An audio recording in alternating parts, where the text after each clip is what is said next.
बहुत बार फ्रेंड्स हमारे पास ऐसी फीमेल्स आती हैं जिनका ये सवाल रहता है कि मैम मेरा पहले सिजेरियन सेक्शन हो रखा है, तो क्या मैं अब नॉर्मल डिलीवरी के लिए प्लान कर सकती हूँ। उनको बहुत सारी शंकाएं होती हैं, बहुत सारी क्यूरीज होती हैं कि आखिर सब यही कहते हैं कि सिजेरियन के बाद सिजेरियन ही होना चाहिए, तो क्या प्रोबेबिलिटी है कि मैं एक वो नॉर्मल डिलीवरी के लिए कर सकती हूँ या जा सकती हूँ। तो हाँ दोस्तों, आज हम बात करने वाले हैं वजाइनल बर्थ सिजेरियन सेक्शन, मतलब कि कौन कौन सी ऐसी सूटेबल इंडिकेशंस हैं, ऐसी कौन सी फीमेल्स में क्या कंडीशंस होती हैं जिनका पहले सिजेरियन हो रखा है, उनमें ऐसी क्या इंडिकेशंस हैं कि जिनमें हम वजाइनल डिलीवरी के लिए उनको बोल सकते हैं, या फिर ऐसी क्या कंडीशंस है जिसमें हम कहेंगे नहीं आप वजाइनल बर्थ के लिए सही नहीं है, आपको सीधे इलेक्टिव सिजेरियन सेक्शन के लिए ही जाना है। ये बहुत इंपॉर्टेंट मुद्दा है, आज हम उसी पे बात करेंगे। तो बेसिकली कौन सी फीमेल्स है, पहला सवाल तो यही रहेगा कि कौन सी फीमेल्स है जिनमें आप ही सीधा कह सकते हैं हाँ आप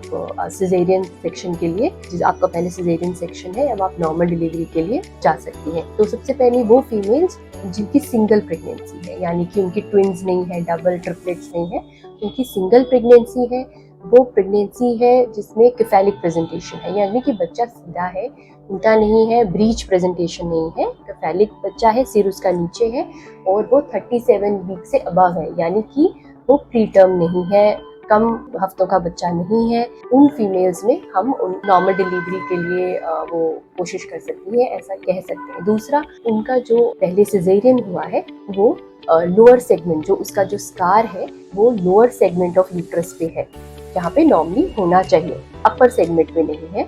उन फीमेल्स को हम कह सकते हैं कि आप जरूर नॉर्मल डिलीवरी के लिए ऑप्ट कर सकते हैं। अब बात आती है कौन सी ऐसी फीमेल्स हैं जिनमें हम ये सलाह नहीं दे सकते, हम डायरेक्टली बोल सकते हैं कि नहीं आपको नहीं ट्राई करना चाहिए नॉर्मल डिलीवरी के लिए। What are the counter indications? वो फीमेल्स हैं जिनका प्रीवियस स्कार जो है वो क्लासिकल सिजेरियन सेक्शन है। क्लासिकल सिजेरियन सेक्शन है मतलब जो पहला इंसिजन है वो यूट्रस के ऊपर वाले भाग पे है, एक बड़ा कट है सीधा जो कि ऊपर के भाग से है। अब ऐसा क्यों हम मना करते हैं? क्योंकि जब इन फीमेल्स को पेन्स आएंगी तो पेन्स के दौरान इनके यूट्रस का रप्चर होने का खतरा होता है, जिनका स्पेशली क्लासिकल सिजेरियन सेक्शंस है, तो हम उनमें सलाह नहीं देते कि उनको नॉर्मल डिलीवरी के लिए जाना चाहिए। और दूसरा, जिनका प्लेसेंटा प्रीविया है। प्लेसेंटा प्रीविया मतलब जो बच्चे की ब्लड सप्लाई जहाँ से मदर से आती है, जो बच्चे की ओर होती है, वो अगर पूरी तरह से नीचे यूट्रस के मुंह को ढक रही है, सर्विक्स के ऑस को बिल्कुल ढक रही है, तो उसमें भी नॉर्मल डिलीवरी पॉसिबल ही नहीं है।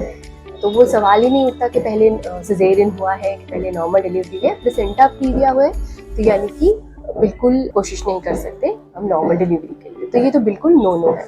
तो ये है कि हम बिल्कुल मना कर सकते हैं फीमेल्स को कि आपको नॉर्मल डिलीवरी जो है वो नहीं करानी चाहिए। और फिर आते हैं कि जिनकी कम्प्लेक्स प्रीवियस स्कार्स हैं, जो यूट्राइन स्कार्स हैं वो कम्प्लेक्स हैं, कुछ वजह से या किसी इमरजेंसी से वो स्कार दिए गए थे पिछली प्रेगनेंसी में, तो उन स्कार्स में क्या हिस्ट्री है, पहली बेबी किस कंडीशन में हुआ था, क्यों सिजेरियन हुआ था, ये सब चीज़ें जानना बहुत ज़रूरी है। उसके बाद ही तय करना चाहिए कि फीमेल को नॉर्मल डिलीवरी करानी चाहिए कि नहीं करानी चाहिए। तो ये बहुत ज़रूरी है। जब भी फ्रेंड्स आप अपनी ऑब्स्टेटिशियन से जाके मिलती हैं तो उन्हें ज़रूर बताइए कि जो पहला सिजेरियन सेक्शन हुआ था वो किस कारण से हुआ था, क्या वजह थी और क्या कॉम्प्लिकेशंस थी। वो बहुत इम्पॉर्टेंट है अपने ऑब्स्टेटिशियन से डिस्कस करने के लिए, ताकि वो अब आपकी प्रेगनेंसी आपसे डिस्कस कर पाए।